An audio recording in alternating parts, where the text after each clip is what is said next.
محترم ناظرین، السلام علیکم ورحمۃ اللہ وبرکاتہ۔ تم لوگوں کی اوقات ہمارے پیروں میں بیٹھنے کی ہے، پڑھائی کرنے کی نہیں۔ گاؤں کے غریب کسان نے اپنے بیٹے کو پڑھنے شہر بھیجا تو ظالم وڈیرے نے اسے سب کے سامنے کوڑے مارے اور اس کی زمین چھین لی۔ 20 سال بعد وڈیرے کو قتل کے الزام میں سپریم کورٹ کے کٹہرے میں لایا گیا۔ جب چیف جسٹس نے فیصلہ سنانے کے لیے اپنا قلم اٹھایا اور وڈیرے نے ان کی شکل دیکھی تو وڈیرا وہیں گھٹنوں کے بل گر پڑا اور رونے لگا، کیونکہ ایک انتہائی پسماندہ، تاریک اور گھٹن زدہ گاؤں جہاں ہوائیں بھی خوف کے پہرے میں چلتی تھی، رحیم نام کا ایک غریب، بے بس مگر محنتی کسان رہتا تھا۔ اس کی زندگی مشقت اور محرومیوں کی دہکتی بھٹی میں گزر رہی تھی۔ اس کی کل کائنات ایک خستہ حال کچا مکان تھا، جس کی ٹوٹی چھت سے بارش کا پانی سیدھا کمرے میں گرتا اور پرانے پیوند لگے کپڑے اس کی مفلسی کا منہ بولتا ثبوت تھے۔ اس کے اور اس کی بیوی کے پاس پہننے کے لیے ہمیشہ پرانے، میلے اور پھٹے ہوئے کپڑے ہوتے تھے، جو ان کی مفلسی اور غریبی کا منہ بولتا ثبوت تھے، جس پر اس کی انتہائی نیک دل، صابر اور شکر گزار بیوی نے اپنے کھردرے ہاتھوں سے نہ جانے کتنے ہی پیوند لگائے تھے تاکہ وہ اپنی اس خستہ حالی کا پردہ رکھ سکے۔ رحیم کے پاس اس ظالم دنیا کی کوئی دولت، کوئی قیمتی سامان یا کوئی اور مادی آسرا ذرا برابر بھی موجود نہیں تھا۔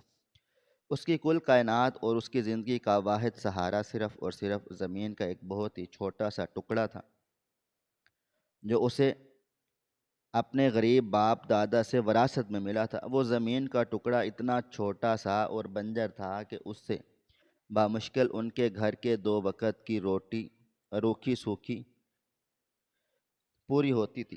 رحیم سارا دن اس سخت زمین پر دھوپ میں، گرمی اور پسینے کی پرواہ کیے بغیر محنت کرتا تھا۔ وہ اپنے مضبوط اور کھردرے ہاتھوں سے زمین کا سینہ چیر کر بیج بوتا اور پھر فصل پکنے کا انتظار کرتا تھا۔ اس کی بیوی بھی اس کے ساتھ قدم سے قدم ملا کر چلتی تھی۔ وہ اس کے پسینے کو صاف کرتی، اسے دلاسا دیتی، اور وہ دونوں میاں بیوی اپنے اللہ کا شکر ادا کر کے اپنی اس شدید غریبی میں بھی بے پناہ صبر کے ساتھ زندگی گزار رہے تھے۔ ان کی اس بے رنگ، تھکی ہوئی اور تاریک زندگی میں اصل خوشی اس دن شامل ہوئی اور ان کے آنگن میں جیسے بہار آ گئی، جب ان کے گھر ایک بہت ہی خوبصورت، پیارے اور معصوم سے بیٹے نے جنم لیا، جس کا نام انہوں نے بے پناہ محبت اور عقیدت سے علی رکھا۔ علی کی پیدائش نے اس غریب کسان کی تھکی ہوئی، مایوس اور نڈھال زندگی میں ایک نئی جان اور ایک نئی امید بھر دی۔ رحیم جب بھی سارا دن کھیتوں میں خوار ہونے کے بعد پسینے میں شرابور شام کو اپنے کچے مکان میں واپس لوٹتا تو اپنے معصوم بیٹے کا ہنستا مسکراتا ہوا چہرہ دیکھ کر اپنی ساری تھکاوٹ، دھوپ کی تپش اور اپنے سارے دکھ مکمل طور پر بھول جاتا تھا۔ اس نے اپنے دل کی اتھاہ گہرائیوں میں یہ پکا اور مضبوط فیصلہ کر لیا تھا کہ وہ چاہے خود بھی ہو جائے، کچھ بھی ہو، اپنے بیٹے کو کبھی بھی اپنے جیسی غریب، ذلیل اور لاچار زندگی نہیں گزارنے دے گا۔ وہ اپنا پیٹ کاٹ کر بھی اسے ایک بہت بڑا اور پڑھا لکھا انسان بنائے گا، تاکہ وہ اس ظالم دنیا میں عزت کے ساتھ سر اٹھا کر چل سکے۔ لیکن قدرت کے فیصلے اور تقدیر کے کھیل کچھ اور ہی ہوتے ہیں۔ علی ابھی بہت چھوٹا سا ہی تھا کہ رحیم کی بیوی ایک انتہائی خطرناک، جان لیوا اور پر اسرار بیماری کا شکار ہو گئی۔ بیماری نے اس کے کمزور جسم کو دیمک کی طرح چاٹنا شروع کر دیا۔ رحیم کے پاس اتنے پیسے ذرا برابر بھی نہیں تھے کہ وہ شہر کے کسی بڑے، مہنگے اور جدید ہسپتال سے اپنی بیوی کا علاج کروا سکتا یا اس کے لیے کوئی اچھی دوا خرید سکتا۔ اس نے اپنے گھر کے گنے چنے ٹوٹے پھوٹے برتن بھی بیچ ڈالے، دن رات ایک کر دیا، لیکن وہ اپنی بیوی کی جان نہ بچا سکا، اور وہ غریب اور ممتا سے بھری عورت اپنے معصوم بیٹے اور اپنے بے بس شوہر کو روتا بلکتا چھوڑ کر ہمیشہ ہمیشہ کے لیے مٹی منو تلے سو گئی۔ اس عظیم صدمے نے رحیم کو اندر سے کھوکھلا کر دیا، لیکن یتیم بیٹے کے چہرے کو دیکھ کر اس نے اپنے آنسو پی لیے۔ اس نے خود کو سمیٹا اور علی کے لیے ماں اور باپ دونوں کا روپ دھار لیا۔ وہ صبح سویرے اٹھ کر روٹی بناتا، بیٹے کو کھلاتا اور پھر اسے سینے سے لگا کر تپتے کھیتوں میں لے جاتا۔ جیسے جیسے علی کی عمر بڑھ رہی تھی، اس کے اندر علم حاصل کرنے کا ایک جنونی شوق پیدا ہو رہا تھا۔ وہ بچوں کے ساتھ کھیلنے کودنے کی بجائے مٹی پر لکڑی سے لفظ لکھتا اور گاؤں کے اکلوتے خستہ حال مدرسے میں جاتا۔ علی کے پاس نہ کوئی اچھی کتاب تھی نہ قلم۔ وہ ٹوٹی تختی پر مٹی کا لیپ کر کے سبق لکھتا اور رات کے گہرے اندھیرے میں مدھم چراغ کی روشنی میں پڑھتا رہتا۔ یہ سچی لگن دیکھ کر رحیم کا سینہ فخر سے چوڑا ہو جاتا اور وہ رو رو کر بیٹے کی کامیابی کی دعائیں مانگتا تھا۔ لیکن اس گاؤں کا سب سے بھیانک المیہ یہ تھا کہ وہاں تعلیم حاصل کرنا ناقابل معافی جرم تھا، کیونکہ اس گاؤں پر ایک ایسا ظالم، درندہ، سخت اور پتھر دل وڈیرے سکندر کا راج تھا۔ اس کا قلعہ نما محل آسمان سے باتیں کرتا، جس کے باہر بندوقوں والے خون خوار محافظ پہرا دیتے تھے۔ سکندر وڈیرے کا خوف لوگوں کے دلوں میں اس قدر گہرا تھا کہ کوئی اس کے سامنے آنکھ اٹھانے کی ہمت نہ کرتا۔ اسے غریبوں کے پڑھنے سے پاگل کر دینے والی نفرت تھی، کیونکہ وہ جانتا تھا کہ تعلیم شعور دیتی ہے اور شعور انسان کو اس کے حقوق سے آشنا کرتا ہے۔ اسے ڈر تھا کہ اگر غریبوں کے بچے پڑھ لکھ گئے تو اس کی صدیوں پرانی بادشاہت خطرے میں پڑ جائے گی۔ اس لیے اس نے اعلان کر رکھا تھا کہ کوئی غریب اپنے بچے کو شہر پڑھنے نہیں بھیجے گا، ورنہ اس کا انجام عبرتناک ہوگا۔ گاؤں کے تمام لوگ اس خوفناک حکم کے سامنے سر جھکائے ہوئے تھے، لیکن رحیم کے سینے میں دھڑکتے باپ کے دل میں ایک روشن خواب تھا۔ مدرسے کے بوڑھے استاد نے بھی کہا تھا کہ علی ایک ہیرا ہے جو شہر جا کر بہت بڑا انسان بنے گا۔ رحیم نے فیصلہ کر لیا کہ چاہے اس کی جان چلی جائے، وہ بیٹے کو اس جہالت کے اندھیرے میں نہیں رکھے گا۔ اس نے راتوں کی نیندیں حرام کر کے دوسروں کے کھیتوں میں مزدوری کی، فاقے کاٹے اور علی کے شہر جانے کا خرچہ جوڑ لیا۔ ایک رات جب پورا گاؤں سو رہا تھا، رحیم نے بیٹے کے سر پر ہاتھ پھیر کر کہا کہ میری جان، میں نے خون جلا کر تیرے لیے پیسے جمع کیے ہیں۔ کل منہ اندھیرے تجھے شہر بھیج دوں گا تاکہ تو پڑھ لکھ کر بڑا انسان بنے۔ علی اپنے باپ کے کھردرے ہاتھ چوم کر رونے لگا۔ اگلی صبح پرندوں کے جاگنے سے پہلے رحیم نے بیٹے کو پرانی چادر میں لپیٹا، کتابوں کا تھیلا دیا اور ویران ٹھکانے سے اسے شہر جانے والی سواری میں بٹھا کر روتے ہوئے خدا حافظ کہا۔ رحیم خوش تھا کہ اس کا بیٹا روشنی کی طرف جا چکا ہے، مگر وہ بے خبر تھا کہ گاؤں کی دیواروں کے بھی کان ہوتے ہیں۔ رحیم کا ایک پڑوسی جو وڈیرے کا جاسوس تھا، اس نے یہ منظر دیکھ لیا اور انعام کی لالچ میں بھاگتا ہوا وڈیرے کے محل پہنچ کر ساری خبر دے دی۔ یہ سنتے ہی سکندر وڈیرے کا غرور بھڑکتے طوفان کی طرح اٹھا۔ اس نے پاگلوں کی طرح دھاڑتے ہوئے محافظوں کو حکم دیا کہ رحیم کو بالوں سے گھسیٹتے ہوئے گاؤں کی چوپال میں لاؤ اور سب کو جمع کرو تاکہ میں اس باغی کو ایسی عبرتناک سزا دوں کہ آنے والی نسلیں بھی کانپ اٹھیں۔ خونی محافظ بندوقیں لہراتے ہوئے رحیم کے کھیت جا پہنچے اور پیچھے سے زوردار لات مار کر اسے گرا دیا۔ انہوں نے اس کے گلے میں رسا ڈالا اور جانوروں کی طرح گھسیٹتے ہوئے چوپال کی طرف لے گئے۔ رحیم خون میں لتھڑا روتا رہا کہ میرا قصور کیا ہے، مگر ظالموں نے ایک نہ سنی۔ پورے گاؤں میں دہشت کی لہر دوڑ گئی۔ وڈیرے کے آدمیوں نے سب کو دھمکیاں دے کر چوپال میں جمع کر لیا۔ درمیان میں ایک اونچی کرسی پر سکندر وڈیرا اپنی پوری فرونیت کے ساتھ بیٹھ گیا۔ اس کے ہاتھ میں لوہے کے تیز ٹکڑوں والا ہولناک چمڑے کا کوڑا تھا۔ محافظوں نے رحیم کو گھسیٹ کر وڈیرے کے سامنے مٹی پر پھینک دیا۔ سکندر وڈیرے نے گرجدار آواز میں کہا اے حقیر انسان، تیری جرت کیسے ہوئی کہ تو نے میرا قانون توڑا اور بیٹے کو پڑھنے کے لیے بھیجا؟ رحیم نے ہاتھ جوڑ کر روتے ہوئے کہا کہ وڈیرے سائیں، رحم کریں، میرا بیٹا پڑھ کر آپ ہی کی غلامی کرے گا، خدارا مجھے معاف کر دیں، میری بیوی مر چکی ہے اور میرا کوئی آسرا نہیں۔ مگر سکندر وڈیرے کے سینے میں دل کی جگہ ایک پتھر تھا۔ اس نے کہا لگایا اور تکبر سے بولا کہ کیڑے مکوڑوں کو سر اٹھانے کی اجازت نہیں ہوتی۔ وڈیرے کے اشارے پر محافظوں نے رحیم کی قمیض پھاڑ دی اور اس کی ہڈیوں کا ڈھانچہ بنی پیٹھ کو ننگا کر کے ایک درخت سے مضبوطی سے باندھ دیا۔ سکندر وڈیرے نے پوری طاقت سے وہ ہولناک کوڑا رحیم کی پیٹھ پر دے مارا۔ اس ضرب سے رحیم کے منہ سے دل چیر دینے والی چیخ نکلی۔ لوہے کے ٹکڑوں نے اس کی کھال ادھیڑ دی اور خون کا فوارہ پھوٹ پڑا۔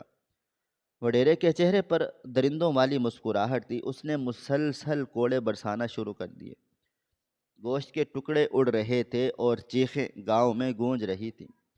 عورتیں آنکھیں بند کر کے رو رہی تھیں اور مرد بے بسی سے ہونٹ چبا رہے تھے۔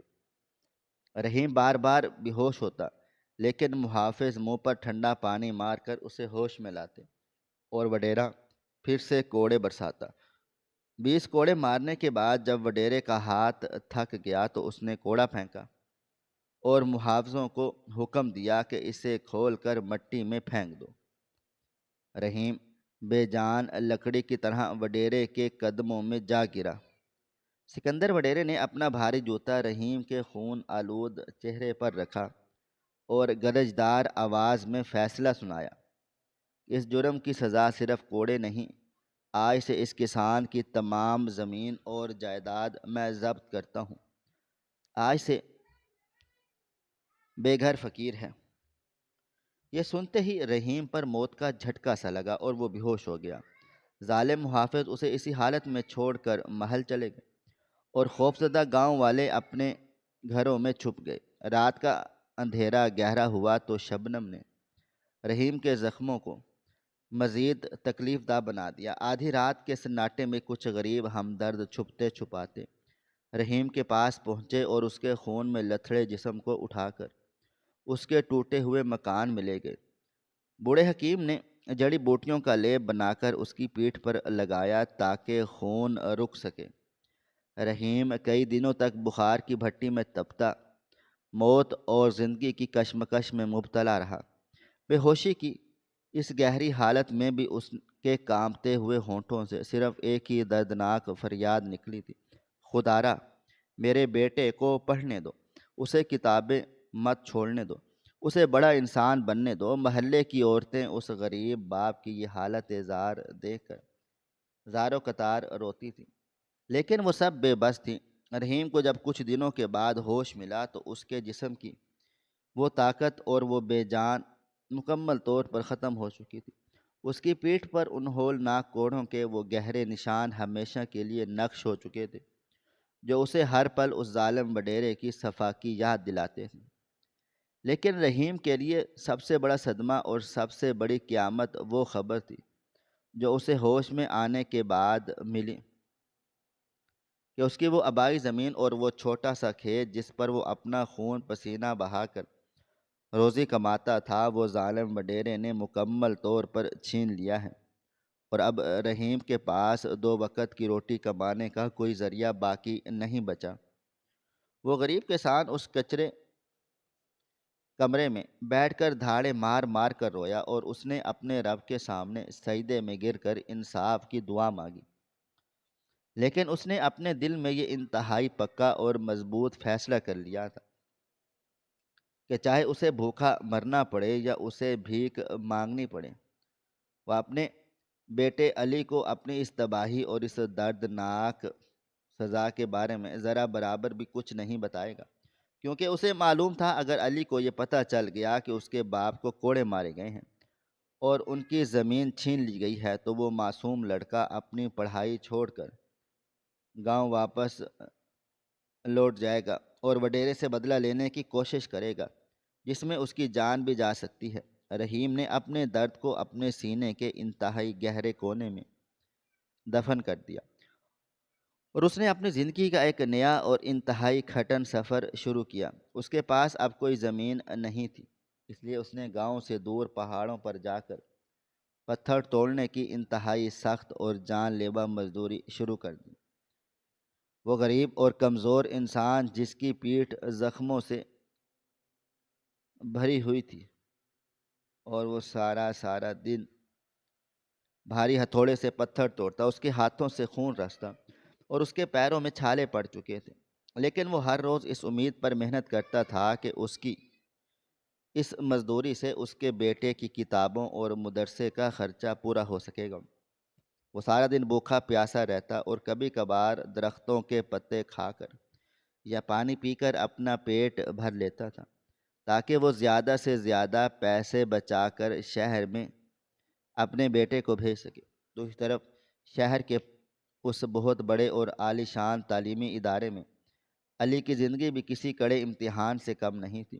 وہ ایک غریب کسان کا بیٹا تھا جس کے پاس پہننے کے لیے اچھے کپڑے ذرا برابر بھی نہیں تھے، اور نہ ہی اس کے پاس کوئی مہنگا سامان تھا۔ اس مدرسے میں پڑھنے والے باقی تمام طالب علم انتہائی امیر اور مالدار گھرانوں سے تعلق رکھتے تھے۔ وہ سب بڑی بڑی سواریوں پر آتے تھے اور اچھے کھانے کھاتے پیتے تھے۔ وہ اکثر علی کے ان پرانے اور پھٹے ہوئے کپڑوں کا مذاق اڑاتے تھے اور اسے غریب اور دیہاتی کہہ کر پکارتے تھے۔ علی کے دل کو ان طعنوں سے بہت تکلیف ہوتی تھی، اور کئی بار وہ اکیلے بیٹھ کر روتا بھی تھا، لیکن جب بھی اس کا دل ٹوٹتا اور وہ ہمت ہارنے لگتا تو اسے اپنے اس غریب باپ کا وہ محنت کش چہرہ یاد آ جاتا، جس نے اسے اس اندھیرے گاؤں سے نکال کر اس روشنی کی طرف بھیجا تھا۔ علی اپنے آنسو صاف کرتا اور اپنی کتابوں کو اپنے سینے سے لگا کر مزید محنت اور لگن کے ساتھ اپنی پڑھائی میں ڈوب جاتا تھا۔ وہ رات کے اس اندھیرے میں جب سب لوگ گہری نیند سوتے، شہر کی سڑکوں پر لگے ان پیلے کمکموں کی روشنی کے نیچے بیٹھ کر اپنے سبق یاد کرتا تھا، کیونکہ اس کے پاس اپنے چھوٹے سے کمرے میں روشنی کرنے کے لیے تیل خریدنے کے پیسے نہیں ہوتے تھے۔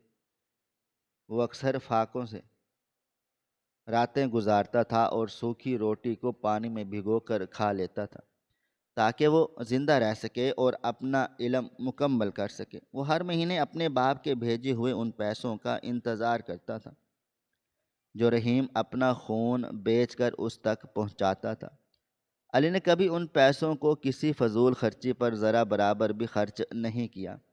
وہ صرف اور صرف کتابیں خریدتا اور دن رات ایک کر کے علم حاصل کرتا تھا۔ رحیم ہر مہینے کسی پڑھے لکھے انسان سے خط لکھوا کر علی کو بھیجتا تھا، جس سے وہ انتہائی خوشی اور سکون کا جھوٹا ڈرامہ کرتا تھا۔ وہ خط میں لکھتا تھا کہ بیٹا، میں گاؤں میں بہت خوش ہوں، ہماری فصل بہت اچھی ہوئی ہے، تو بس اپنی پڑھائی پر دھیان دے اور جلد از جلد ایک بہت بڑا انسان بن کر میرا نام روشن کر۔ علی اپنے باپ کے ان جھوٹے خطوں کو سچ مانتا تھا، اور اسے بالکل بھی معلوم نہیں تھا کہ اس کا باپ کس قدر ہولناک اور دردناک زندگی گزار رہا ہے۔ وقت کا پہیہ انتہائی تیزی کے ساتھ گھومتا رہا تھا۔ دن مہینوں میں اور مہینے سالوں میں بدلتے چلے گئے۔ علی کی محنت اور اس کی وہ سچی لگن آخر کار رنگ لانا شروع ہو گئی۔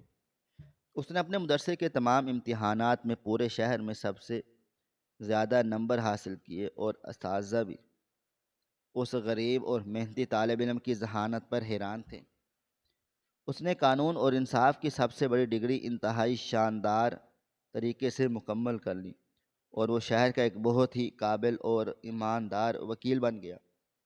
اس کی ایمانداری، اس کی سچائی اور اس کے خوف خدا کی وجہ سے پورے شہر میں اس کا نام ایک چمکتے ہوئے ستارے کی طرح مشہور ہو گیا۔ وہ غریبوں اور مظلوموں کے مقدمے بالکل مفت لڑتا تھا اور ظالموں کو ان کی اوقات دکھاتا تھا۔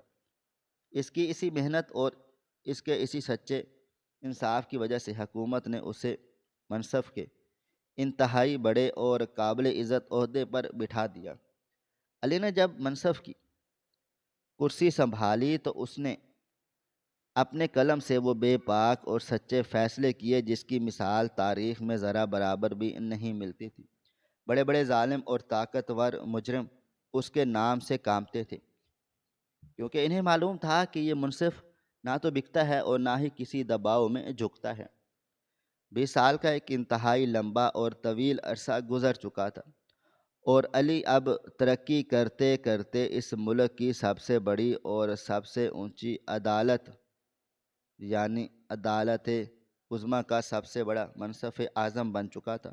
یہ وہ عہدہ تھا جس کی طاقت کے سامنے ملک کے بڑے بڑے بادشاہ بھی سر جھکاتے تھے، اور جس کا ایک فیصلہ کسی بھی ظالم کی موت اور زندگی کا تعین کر سکتا تھا۔ لیکن اس تمام شان و شوکت اور اتنی بڑی طاقت کے باوجود علی کے دل میں ذرا برابر بھی کوئی غرور یا کوئی تکبر موجود نہیں تھا۔ وہ آج بھی اتنا ہی سادہ اور نرم دل انسان تھا جتنا وہ 20 سال پہلے اس چھوٹے سے گاؤں میں تھا۔ دوسری طرف اس گاؤں میں ان 20 سالوں کے دوران ظالم وڈیرے سکندر کا ظلم اور اس کا وہ اندھا غرور انتہائی خطرناک اور ہولناک حد تک بڑھ چکا تھا۔ اس نے گاؤں کے تمام غریب کسانوں کی زمینیں ان پر جھوٹے مقدمے بنا کر اور ان پر ظلم کر کے چھین لی تھی۔ اس کی دولت اور اس کی طاقت میں بے تحاشا اضافہ ہو گیا، اور وہ خود کو اس دنیا کا سب سے بڑا خدا سمجھنے لگا تھا۔ اس نے بے شمار معصوم اور غریب لوگوں کا خون بہایا تھا، اور قانون بھی اس کے اس اندھے غرور کے سامنے بے بس نظر آتا تھا، کیونکہ وہ ہر گواہ کو پیسوں سے خرید لیتا تھا یا اسے موت کے گھاٹ اتار دیتا تھا۔ لیکن قدرت کی رسی بہت لمبی ضرور ہوتی ہے، مگر جب وہ کھینچتی ہے تو بڑے بڑے فرعونوں اور ظالموں کا غرور مٹی میں مل کر مکمل طور پر راکھ ہو جاتا ہے۔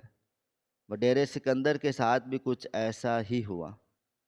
اس کی طاقت کے نشے نے اسے اندھا کر دیا تھا، اور ایک دن اس نے اپنے محل کے قریب رہنے والے ایک انتہائی غریب اور نیک خاندان پر صرف اس بات پر حملہ کر دیا کہ انہوں نے اسے اپنی وہ تھوڑی سی زمین بیچنے سے انکار کر دیا تھا، جو ان کی آخری نشانی تھی۔ سکندر وڈیرے نے انتہائی درندگی اور سفاکی کا مظاہرہ کرتے ہوئے اس غریب خاندان کے 4 معصوم افراد کو دن دہاڑے گولیاں مار کر ہمیشہ ہمیشہ کے لیے موت کے گھاٹ اتار دیا اور ان کے گھر کو آگ لگا دی۔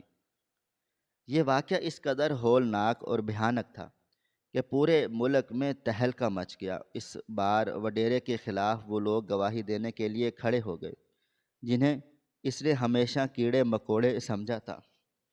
شہر سے بڑی تعداد میں محافظوں نے گاؤں کا محاصرہ کر لیا، اور سکندر وڈیرے کو اس کے اسی قلعہ نما محل سے انتہائی ذلت اور رسوائی کے ساتھ گرفتار کر لیا گیا۔ اس کی آنکھوں میں ابھی بھی وہی غرور اور وہی تکبر موجود تھا، کیونکہ وہ سمجھتا تھا کہ وہ اپنے اس بے تحاشا دولت اور اپنے اثر و رسوخ کے زور پر اس بار بھی قانون کی آنکھوں میں دھول جھونک کر بری ہو جائے گا، اور کوئی منصف اسے سزا دینے کی ہمت ذرا برابر بھی نہیں کر سکے گا۔ نچلی عدالتوں میں اس کا مقدمہ چلا، اور اس نے اپنا سارا پیسہ پانی کی طرح بہا دیا، لیکن غریبوں کا وہ خون اتنا سچا اور اتنا پکارنے والا تھا کہ اس بار اس کی دولت کسی کام نہ آئی۔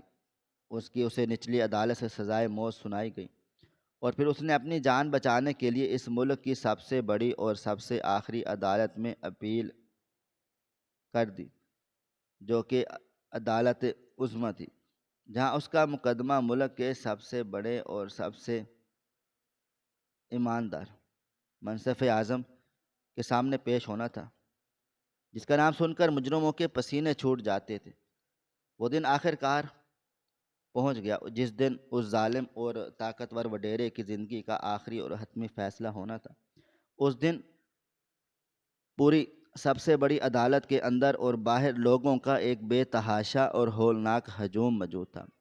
ہزاروں غریب کسان، مظلوم لوگ اور تماشائی اس ظالم انسان کا انجام دیکھنے کے لیے وہاں جمع تھے۔ صحافی اور بڑے بڑے وکیل اس کے ہولناک مقدمے کے آخری دن کی کارروائی دیکھنے کے لیے بےتاب تھے۔ پوری عدالت کے اندر ایک عجیب سا موت جیسا سناٹا اور ایک خوفناک خاموشی چھائی ہوئی تھی۔ عدالت کے اندر کی دیواریں لکڑی کی بنی ہوئی تھیں اور چھت پر لگے ہوئے بڑے بڑے پنکھے آہستہ آہستہ گھوم رہے تھے۔ دیوار پر لگی ہوئی ایک بہت بڑی گھڑی کی ٹک ٹک کی آواز اس سناٹے کو مزید گہرا اور ڈراؤنا بنا رہی تھی۔ محافظوں کی ایک بہت بڑی تعداد نے پورے کمرے کو گھیرا ہوا تھا تاکہ کوئی بد امنی نہ پھیل سکے۔ کچھ ہی دیر کے بعد ایک بھاری لوہے کے دروازے کے کھلنے کی آواز گونجی اور محافظوں کا ایک دستہ ظالم سکندر وڈیرے کو لے کر عدالت کے اندر داخل ہوا۔ سکندر وڈیرے کے ہاتھوں میں بھاری اور موٹی ہتھکڑیاں پہنائی گئی تھیں اور اس کے پیروں میں لوہے کی زنجیریں بندھی ہوئی تھیں جو زمین پر گھسیٹنے کی وجہ سے انتہائی خوفناک اور کرخت آواز پیدا کر رہی تھیں۔ اس ظالم انسان کا وہ سارا رعب اور اس کا وہ قیمتی لباس اب مکمل طور پر غائب ہو چکا تھا۔ اس نے قیدیوں والا ایک پرانا اور میلا لباس پہنا ہوا تھا، اس کا چہرہ اترا ہوا تھا، اس کی آنکھوں میں موت کا وہ ڈر اور خوف انتہائی واضح نظر آ رہا تھا جو اس نے 20 سالوں تک غریبوں کے دلوں میں پیدا کیا تھا۔ محافظوں نے اسے گھسیٹتے ہوئے اس مجرم والے لکڑی کے کٹہرے میں لا کر کھڑا کر دیا جہاں کھڑے ہو کر انسان کو اپنی اوقات اور اپنے گناہوں کا سچا احساس ہوتا ہے۔ وڈیرا کٹہرے کے اس لکڑی کے جنگلے کو اپنے کانپتے ہوئے ہاتھوں سے مضبوطی کے ساتھ پکڑے کھڑا تھا اور اس کی نظریں اس بار اس اونچی اور بڑی کرسی کی طرف اٹھ رہی تھیں جہاں اس ملک کا سب سے بڑا منصف اعظم بیٹھ کر آج اس کی موت کا پروانہ جاری کرنے والا تھا۔ وڈیرے کے دل میں بھی ابھی بھی ایک انتہائی جھوٹی اور کھوکھلی امید باقی تھی کہ شاید وہ اس بڑے منصف کو کوئی لالچ دے کر یا کوئی بھی دباؤ ڈال کر اپنی جان بچا لے گا، اور مگر اس میں اتنی گہری خاموشی تھی کہ سوئی گرنے کی آواز بھی سنائی دے سکتی تھی۔ اچانک عدالت کے ایک محافظ نے انتہائی بلند اور گونجتی ہوئی آواز میں اعلان کیا کہ سب لوگ ادب کے ساتھ اپنے قدموں پر کھڑے ہو جائیں کیونکہ منصف اعظم عدالت کے اندر تشریف لا رہے ہیں۔ اور یہ بات سنتے ہی عدالت میں موجود ہر انسان یکدم اپنی جگہ پر کھڑا ہو گیا اور سب کی نظریں اس بڑے اور شاندار دروازے کی طرف جم گئی جہاں سے منصف اعظم کو داخل ہونا تھا۔ دروازہ انتہائی خاموشی اور رعب کے ساتھ کھلا اور منصف اعظم اپنے اس مخصوص سیاہ لباس میں ملبوس انتہائی شان و شوکت، وقار اور ایک بادشاہوں والی ہیبت کے ساتھ عدالت کے اندر داخل ہوئے۔ ان کے چہرے پر ایک عجیب سا جلال اور ایک ایسا نور تھا جو سچائی اور انصاف کرنے والوں کے چہرے پر ہوتا ہے۔ اس نے انتہائی پرسکون اور مضبوط قدموں کے ساتھ چلتے ہوئے اپنی اس اونچی اور سب سے بڑی کرسی کی طرف قدم بڑھائے۔ ان کی نظریں بالکل سیدھی تھیں اور انہوں نے پورے کمرے پر ایک گہری نگاہ ڈالی۔ منصف اعظم اپنی کرسی پر بیٹھے اور انہوں نے اپنے ہاتھ کے اشارے سے پورے مجمع کو بیٹھنے کا حکم دیا۔ تمام لوگ خاموشی کے ساتھ اپنی اپنی کرسیوں پر بیٹھ گئے اور وڈیرا سکندر بھی اپنے کٹہرے میں پسینے سے شرابور کھڑا اپنی سانسیں روکے ہوئے تھا اور اس منصف کی طرف دیکھ رہا تھا جو منصف اعظم نے اپنے سامنے رکھی تھی، اور اس ہولناک مقدمے کی موٹی اور بڑی فائل کو اپنے ہاتھوں سے کھولا۔ ان کا چہرہ بالکل سپاٹ اور جذبات سے مکمل طور پر خالی تھا۔ انہوں نے فائل کے مختلف صفحات کو انتہائی غور اور دھیان کے ساتھ پلٹنا شروع کیا اور کمرے میں صرف ان کاغذوں کے پلٹنے کی آواز گونج رہی تھی۔ وڈیرے کا دل اتنی زور سے دھڑک رہا تھا اسے اپنا سینہ پھٹتا ہوا محسوس ہو رہا تھا۔ منصف اعظم نے چند لمحوں تک اس فائل کا مکمل طور پر جائزہ لیا اور پھر انہوں نے اس فائل کو بند کر کے اسے اپنے سامنے میز پر رکھا۔ انہوں نے اپنا ہاتھ آگے بڑھایا اور میز پر رکھا ہوا وہ مخصوص قلم اپنے مضبوط ہاتھوں میں پکڑ لیا۔ جس قلم کی ایک جنبش اور جس کی ایک لکیر اس ظالم انسان کی گردن میں پھانسی کا پھندا ڈالنے والی تھی۔ منصف اعظم نے قلم پکڑ کر انتہائی آہستگی اور ایک کڑے جلال کے ساتھ اپنا سر اوپر اٹھایا، اور ان کی وہ سچی، ایماندار اور انصاف سے بھری نظریں سیدھی اس مجرموں والے کٹہرے میں کھڑے ظالم سکندر وڈیرے کے چہرے پر پڑی۔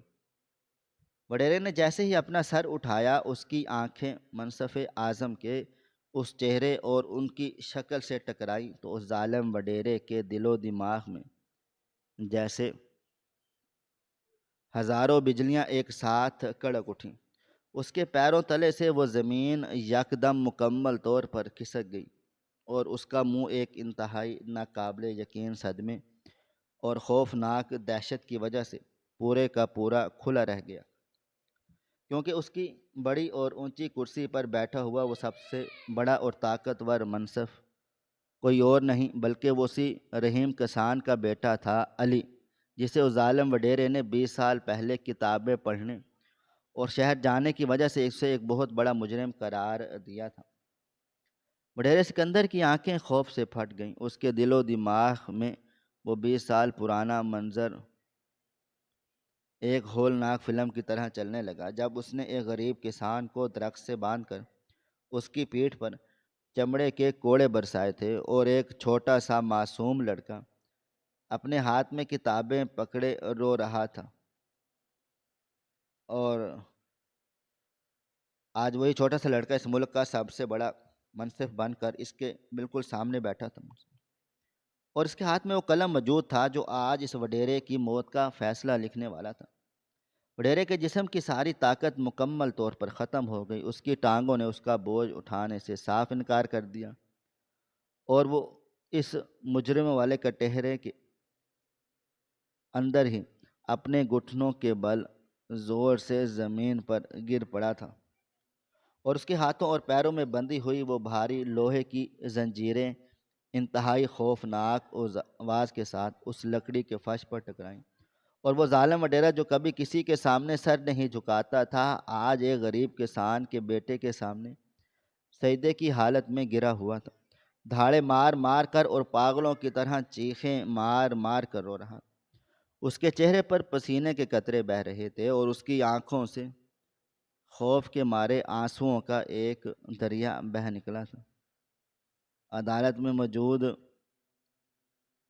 ہزاروں لوگ، صحافی اور بڑے بڑے وکیل اس ظالم وڈیروں کے اس طرح گھٹنوں کے بل گر کر روتا ہوا دیکھ کر مکمل طور پر حیران اور پریشان ہو گئے۔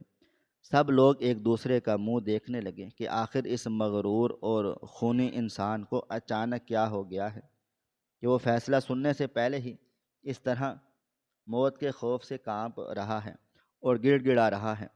محافظوں نے آگے بڑھ کر وڈیرے کو اس کے بازوؤں سے پکڑ کر اٹھانے کی کوشش کی، لیکن وڈیرے کا سارا جسم لکڑی کی طرح بے جان ہو چکا تھا، اور وہ زمین سے چپک کر رو رہا تھا۔ منصف اعظم علی نے اپنے ہاتھ کے اشارے سے ان محافظوں کو روکا، اور انتہائی رعبدار اور گرجدار آواز میں حکم دیا کہ اس مجرم کو اپنے گھٹنوں کے بل ہی زمین پر پڑا رہنے دو، کیونکہ ظالم انسان کی اصل جگہ یہی ہے، اور اس کا غرور اسی طرح اسی مٹی میں ملنا چاہیے۔ منصف اعظم کی یہ گونجتی ہوئی آواز سن کر پوری عدالت میں ایک ہولناک سناٹا چھا گیا، اور سب لوگ حیرت سے منصف اعظم کی طرف دیکھنے لگے۔ علی نے اپنا وہ قلم میز پر رکھا اور اپنی آنکھوں میں ایک عجیب سا درد اور ایک سچا جلال لے کر اس روتے ہوئے وڈیرے کی طرف دیکھا، اور انتہائی کڑکتی ہوئی آواز میں بولا، اے ظالم اور سفاک انسان، اپنا سر اٹھا اور میری آنکھوں میں آنکھیں ڈال کر دیکھ، کیا تو نے مجھے پہچانا؟ میں وہی معصوم لڑکا ہوں جس کے غریب باپ رحیم کسان کو تو نے 20 سال پہلے صرف اس جرم میں درخت سے باندھ کر کوڑے مارے تھے کہ اس نے مجھے شہر پڑھنے کے لیے کیوں روانہ کیا تھا۔ تو نے میرے باپ کی وہ ادھڑی ہوئی پیٹھ دیکھی تھی، تو نے اس کا خون بہایا تھا، اور تو نے اس کی وہ چھوٹی سی زمین چھین کر اسے در بدر کی ٹھوکریں کھانے پر مجبور کر دیا تھا تاکہ میں پڑھ لکھ کر بڑا انسان نہ بن سکوں۔ تو سمجھتا تھا کہ تیرا وہ چمڑے کا کوڑا میری ان کتابوں اور میرے اس قلم سے زیادہ طاقتور ہے۔ تو نے پورے گاؤں میں یہ اعلان کیا تھا کہ غریبوں کے بچے صرف اور صرف جوتے صاف کرنے کے لیے پیدا ہوتے ہیں اور ان کی اوقات کیڑے مکوڑوں کے جیسے ہوتی ہے۔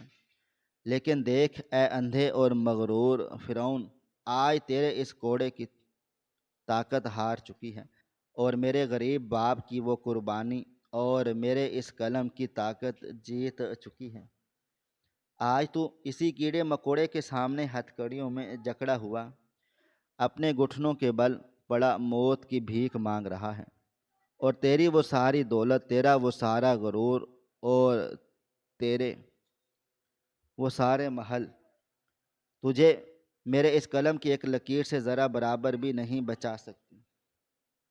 منصف اعظم کی یہ ہولناک اور قیامت خیز سچائی سن کر پوری عدالت میں موجود ہر انسان کے رونگٹے کھڑے ہو گئے اور سب کے دلوں میں ایک عجیب سی ہیبت اور دہشت پیدا ہو گئی۔ لوگوں کو اب سمجھ پڑ رہی تھی کہ یہ سارا معاملہ کیا ہے اور قدرت نے کس طرح 20 سال بعد ایک غریب کسان کے بیٹے کو اس ظالم وڈیرے کے سامنے لا کر کھڑا کر دیا ہے تاکہ سچا اور کھرا انصاف ہو سکے۔ وڈیرا سکندر شرمندگی، صدمے اور خوف کی وجہ سے اپنے دونوں ہاتھ جوڑ کر اور زمین پر رگڑ کر اور منصف اعظم سے معافی مانگنے لگا۔ روتے ہوئے اور سسکتے ہوئے بولا، مجھے معاف کر دو، مجھ سے بہت بڑی غلطی ہو گئی۔ میرا غرور مجھے اندھا کر چکا تھا، خدارا میری جان بخش دو۔ میں اپنی ساری دولت، ساری زمینیں اور اپنے سارے محل تمہارے اور تمہارے باپ کے نام کر دوں گا۔ مجھے سولی پر مت چڑھاؤ، میں تمہارے پاؤں پڑتا ہوں۔ لیکن علی کے چہرے پر اس ظالم کی ان جھوٹی منتوں کا کوئی اثر ذرا برابر بھی نہیں ہو رہا تھا۔ علی نے انتہائی غصے اور نفرت کے ساتھ اس وڈیرے کی طرف دیکھا اور بولا، اے ظالم انسان، تو میری قیمت اپنے اس حرام کی دولت سے لگانا چاہتا ہے، اور میں تیرے ان پیسوں کے لالچ میں آ کر ان 4 غریب اور معصوم لوگوں کا خون معاف کر دوں گا جنہیں تو نے دن دہاڑے گولیاں مار کر موت کے گھاٹ اتارا ہے۔ میں یہاں اپنے باپ کے کوڑوں کا بدلہ لینے نہیں بیٹھا، کیونکہ وہ معاملہ تو میں نے اپنے اس سچے اور انصاف کرنے والے رب کے حوالے کر دیا، لیکن میں اس سب سے بڑی کرسی پر اس ملک کا قانون اور غریبوں کا حق قائم کرنے کے لیے بیٹھا ہوں۔ تو نے جو ظلم ان 4 معصوم لوگوں پر کیا ہے، اس کے سارے ثبوت اور سارے گواہ اس فائل میں موجود ہیں، اور قانون کے مطابق تو ایک انتہائی درندہ صفت اور خونی مجرم ہے جسے اس دنیا میں زندہ رہنے کا کوئی ذرا حق برابر نہیں۔ میری اس کرسی پر بیٹھ کر میرا قلم صرف اور صرف سچ اور حق لکھتا ہے، اور آج تیری موت کا فیصلہ کوئی انتقام نہیں بلکہ وہ خالص انصاف ہے جو اس ملک کے ہر غریب کا بنیادی حق ہے۔ علی نے ایک لمبا سانس لیا اور پورے مجمع کی طرف دیکھ کر انتہائی جذباتی آواز میں بولا کہ تم سب لوگ جو آج اس ظالم کا انجام دیکھ رہے ہو، یہ بات ہمیشہ یاد رکھنا کہ تعلیم اور علم کی روشنی دنیا کی ہر طاقت سے زیادہ بڑی ہوتی ہے۔ میرے غریب باپ نے 20 سال تک پہاڑوں پر پتھر توڑے، اس کے ہاتھوں سے خون رستا تھا، اس نے فاقے کیے اور درختوں کے پتے کھا کر میری تعلیم کا خرچہ اٹھایا تاکہ میں اس قلم کو پکڑ سکوں، اور آج اس قلم نے ایک فرعون کا غرور خاک میں ملا دیا۔ اگر میرے باپ نے اس دن ظالم کے کوڑوں سے ڈر کر مجھے واپس بلا لیا ہوتا تو آج یہ ظالم اسی طرح غریبوں کا خون پی رہا ہوتا۔ اس لیے اپنے بچوں کو تعلیم ضرور دو تاکہ وہ ظالموں کی آنکھوں میں آنکھیں ڈال کر بات کر سکیں۔ علی نے اپنی وہ موٹی فائل دوبارہ کھولی اور اپنا قلم مضبوطی کے ساتھ پکڑ کر اس فائل کے آخری صفحے پر اپنا تاریخی اور سب سے بڑا فیصلہ لکھنا شروع کر دیا۔ پوری عدالت میں صرف اس کے قلم کے چلنے کی آواز آ رہی تھی اور وڈیرے کی روتی ہوئی سسکیاں اس سناٹے کو چیر رہی تھی۔ علی نے چند سطریں لکھیں اور پھر انتہائی بلند اور گرجدار آواز میں اپنا فیصلہ سناتے ہوئے کہا کہ تمام ثبوتوں اور گواہوں کے بیانات کو مد نظر رکھتے ہوئے یہ عدالت اس ظالم اور شفاق مجرم سکندر وڈیرے کو 4 معصوم افراد کے قتل کے جرم میں پھانسی کی سزا سناتی ہے، اور اس مجرم کو اس وقت تک سولی پر لٹکایا جائے جب تک اس کی جان نہ نکل جائے۔ اس کے علاوہ عدالت یہ بھی حکم دیتی ہے کہ اس ظالم مجرم کی وہ تمام دولت، اس کے سارے محل اور اس کی ہزاروں ایکڑ زمینیں مکمل طور پر ضبط کر لی جائیں اور انہیں اس گاؤں کے ان تمام غریب اور بے بس کسانوں میں برابر تقسیم کر دیا جائے جن کی زمینیں اس ظالم نے چھینی تھی، تاکہ ان غریبوں کو کبھی حق انہیں واپس مل جائے گا۔ یہ فیصلہ سناتے ہی علی نے اپنے ہاتھ میں پکڑے ہوئے اس قلم کی نب کو زور سے توڑ دیا، جو اس بات کی علامت تھی کہ اس ظالم کی زندگی کا اب کوئی آخری راستہ باقی نہیں بچا۔ فیصلہ سنتے ہی پوری عدالت میں موجود ہزاروں لوگوں نے خوشی اور جذبات سے نعرے لگانا شروع کر دی۔ غریب کسان اور مظلوم لوگ ایک دوسرے کے گلے لگ کر رو رہے تھے اور منصف اعظم کو دعائیں دے رہے تھے۔ سکندر وڈیرا یہ فیصلہ سن کر مکمل طور پر بے ہوش ہو کر زمین پر گر پڑا۔ اس کا سارا جسم ٹھنڈا پڑ چکا تھا، اس کے منہ سے جھاگ نکل رہی تھی اور اس کا وہ سارا تکبر اور اس کی وہ ساری بادشاہت ایک ہی لمحے میں اس کے قدموں تلے کچل کر تباہ ہو چکی تھی۔ محافظوں نے اس بے ہوش اور ذلیل وڈیرے کو زنجیروں سے پکڑا اور جانور کی طرح گھسیٹتے ہوئے عدالت سے باہر لے گئے تاکہ اسے موت کی کوٹھری میں بند کیا جا سکے۔ عدالت برخاست ہوئی اور علی اپنی کرسی سے اٹھ کر انتہائی پرسکون اور مطمئن دل کے ساتھ اپنے کمرے کی طرف روانہ ہو گیا۔ اس نے آج اپنے رب کا سچا انصاف پورے ملک کے سامنے ثابت کر دیا تھا۔ کچھ دنوں کے بعد جب اس ظالم وڈیرے کو پھانسی پر لٹکا دیا گیا اور اس کا وہ غرور ہمیشہ ہمیشہ کے لیے مٹی میں دفن ہو گیا، تو علی نے عدالت سے چند دنوں کی چھٹی لی اور وہ انتہائی سادہ کپڑے پہن کر اپنے اس پرانے اور دور دراز گاؤں کی طرف روانہ ہو گیا جہاں اس کا بوڑھا اور غریب باپ رحیم آج بھی پہاڑوں پر مزدوری کر رہا تھا۔ علی جب اس گاؤں میں پہنچا تو گاؤں کا نقشہ مکمل طور پر بدل چکا تھا۔ غریب کسانوں کو ان کی زمینیں واپس مل چکی تھیں اور ہر طرف خوشحالی اور سکون کا ماحول تھا۔ لوگ علی کو دیکھ کر اس کے قدموں میں گر رہے تھے اور اس کا شکریہ ادا کر رہے تھے، لیکن علی کسی کی پرواہ کیے بغیر سیدھا ان پہاڑوں کی طرف بھاگا جہاں اس کا باپ پتھر توڑنے کا کام کرتا تھا۔ علی جب وہاں پہنچا تو اس نے دور سے دیکھا کہ انتہائی بوڑھا، کمزور اور ہڈیوں کا ڈھانچہ بنا ہوا انسان، جس کے کپڑے پھٹے ہوئے تھے اور وہ سخت جان دھوپ میں ایک بھاری ہتھوڑا اٹھائے پتھروں پر ضرب لگاتا رہا۔ وہ کوئی اور نہیں بلکہ اس کا اپنا سگا باپ رحیم تھا، جس نے اپنی پوری جوانی اور اپنا سارا خون اپنے بیٹے کی کامیابی کے لیے قربان کر دیا۔ علی کی آنکھوں سے آنسوؤں کا ایک دریا بہہ نکلا اور وہ روتا ہوا دیوانوں کی طرح بھاگ کر اپنے باپ کے بالکل قریب جا پہنچا۔ اس نے رحیم کے ہاتھ سے وہ بھاری ہتھوڑا چھین کر دور پھینکا اور اس کمزور باپ کے قدموں میں گر کر اس کے مٹی سے بھرے ہوئے پیروں کو چومنا شروع کر دیا۔ رحیم نے حیرانگی سے اس نوجوان کی طرف دیکھا اور جب اس نے اپنے بیٹے علی کو پہچانا تو اس بوڑھے باپ کے منہ سے ایک انتہائی دردناک اور محبت سے بھری ہوئی چیخ نکل گئی۔ اس نے اپنے بیٹے کو زمین سے اٹھایا اور اسے اپنے سینے سے لگا کر دھاڑے مار مار کر رونے لگا۔ ان دونوں باپ بیٹے کے اس سچے اور خالص ملاپ کو دیکھ کر وہاں موجود پتھر بھی جیسے موم ہو گئے۔ علی نے روتے ہوئے اپنے باپ کے وہ زخمی بھرے اور کھردرے ہاتھ چومے اور کہا، میرے عظیم باپ، تیری محنت رنگ لے آئی ہے۔ تیرے پسینے کے ایک ایک قطرے نے اس ملک کا سب سے بڑا منصب پیدا کیا ہے۔ جس نے اس ظالم وڈیرے کا سارا غرور مٹی میں ملا دیا ہے، جس نے تجھے کوڑے مارے تھے، آج تیرا بیٹا اس پورے ملک کے غریبوں کا محافظ بن چکا ہے۔ اب تجھے مزید کوئی پتھر توڑنے کی ضرورت ذرا برابر بھی نہیں۔ تیری قربانیوں کا صلہ اللہ تعالیٰ نے بہت بڑا دیا ہے۔ رحیم کے سان خوشی سے روتا رہا اور اس نے آسمان کی طرف دیکھ کر اپنے سچے اور انصاف کرنے والے رب کا شکر ادا کیا، جس نے اس کی محنت کو کبھی رائیگاں نہیں جانے دیا اور اس کے بیٹے کو اتنی بڑی عزت اور اتنی بڑی کامیابی عطا کی۔ علی اپنے بوڑھے باپ کو پورے عزت اور احترام کے ساتھ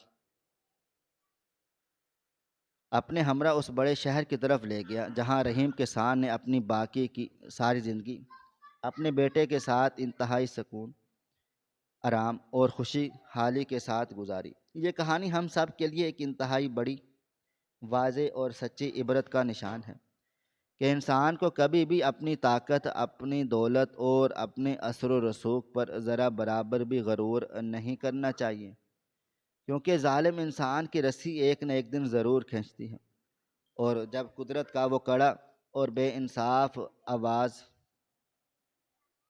حرکت میں آتا ہے تو بڑے بڑے فرعونوں کے تختے الٹ جاتے ہیں اور ان کا سارا تکبر مٹی میں مل جاتا ہے۔ تعلیم اور علم کا وہ واحد اور سب سے بڑی طاقت ہے جو اندھیروں کو روشنی میں بدل دیتا ہے اور غریبوں کو ظالموں کے سامنے کھڑے ہونے کی ہمت عطا کرتی ہے۔ جو ماں باپ اپنے پیٹ پر پتھر باندھ کر اور محنت مزدوری کر کے اپنے بچوں کو تعلیم کے زیور سے آراستہ کرتے ہیں، ان کی وہ قربانیاں اور ان کی وہ سچی محنت کبھی بھی ضائع نہیں ہوتی۔ اللہ تعالیٰ ان کی نیتوں کا پھل انہیں دنیا اور آخرت دونوں میں بہترین طریقے سے عطا کرتا ہے، اور ان کے بچے ایک دن ضرور ان کا نام روشن کرتے ہیں۔ سچائی کی جیت ہمیشہ ہوتی ہے، اور ظلم کی رات چاہے کتنی ہی بڑی اور لمبی اور کالی کیوں نہ ہو، علم کی روشنی اس کا خاتمہ ضرور کرتی ہے۔ علی کی آنکھوں میں آنسو اور اس کے دل میں وہ سارا درد ابھی بھی تازہ تھا جب وہ اپنے باپ کی پشت پر پڑے ان کوڑوں کے نشان کو دیکھتا تھا۔ اس نے اپنے باپ کے لیے ایک بہت بڑا سا شفا خانہ بنوایا جہاں ہر غریب کا علاج بالکل مفت ہوتا تھا، تاکہ کسی اور غریب کسان کی بیوی اس طرح دوائی کے بغیر موت کے منہ میں نہ جائے۔ علی کا وہ قلم جس نے اس وڈیرے کے موت کا فیصلہ لکھا تھا، وہ قلم اس نے ہمیشہ اپنے دل کے قریب رکھا تاکہ اسے یاد رہے کہ انصاف کی کرسی پر بیٹھ کر کبھی بھی کسی مظلوم کی آہ کو انسنا نہیں کرنا چاہیے۔ گاؤں کے تمام لوگ اب آزاد تھے اور ان کے بچے اب مدرسوں میں جاتے تھے، اور ان کے ہاتھوں میں اب مزدوروں کے اوزاروں کی بجائے کتابیں اور قلم موجود تھے۔ یہ سب صرف اور صرف رحیم کے سان کے اس ایک پکے فیصلے اور اس کی 20 سالہ قربانی کا نتیجہ تھا، جس نے ایک اندھے گاؤں کو روشنی کی کرن دکھا دی تھی۔ اور وہ وڈیرا سکندر جو خود کو خدا سمجھتا تھا، اس کی قبر پر اب کوئی پرندہ بھی نہیں بیٹھتا تھا، اور نہ ہی کوئی اس کے لیے دعا کرنے والا باقی بچا تھا۔ اس کا نام ہمیشہ کے لیے ایک ظالم اور عبرت کے نشان کے طور پر یاد رکھا جائے گا، جبکہ رحیم اور اس کے بیٹے علی کا نام سچائی اور ایمانداری کی ایک سنہری داستان بن کر تاریخ کے صفحات پر ہمیشہ ہمیشہ کے لیے محفوظ ہو گیا۔ یہ ہوتا ہے رب کا سچا اور کھرا انصاف۔ ناظرین، آپ کو ہماری آج کی کہانی کیسی لگی؟ کمنٹ باکس میں اپنی رائے کا اظہار ضرور کریں۔ خواہش صرف اتنی ہے کہ کچھ الفاظ لکھوں جس سے کوئی گمراہی کے راستے پہ جاتے جاتے رک جائے، اور نہ بھی رکے تو سوچ میں ضرور پڑ جائے۔ پیارے دوستو، امید کرتا ہوں کہ آپ کو یہ ہماری کہانی پسند آئی ہوگی۔ کہانی پسند آئی ہو تو ویڈیو کو لائک کریں، کومنٹس کریں، شیئر کرنا بالکل بھی نہ بھولیں۔ اور ہاں، اگر آپ لوگ اس چینل پر نئے ہیں تو ہمارے چینل ہریرہ انفو کو سبسکرائب ضرور کر لیں اور نوٹیفیکیشن کو ضرور دبا دیں تاکہ آنے والی کہانی سب سے پہلے آپ کو مل سکے۔ ملتے ہیں کل ایک نئی اور دلچسپ کہانی کے ساتھ، تب تک اپنا ڈھیر سارا خیال رکھیے گا۔ اللہ حافظ۔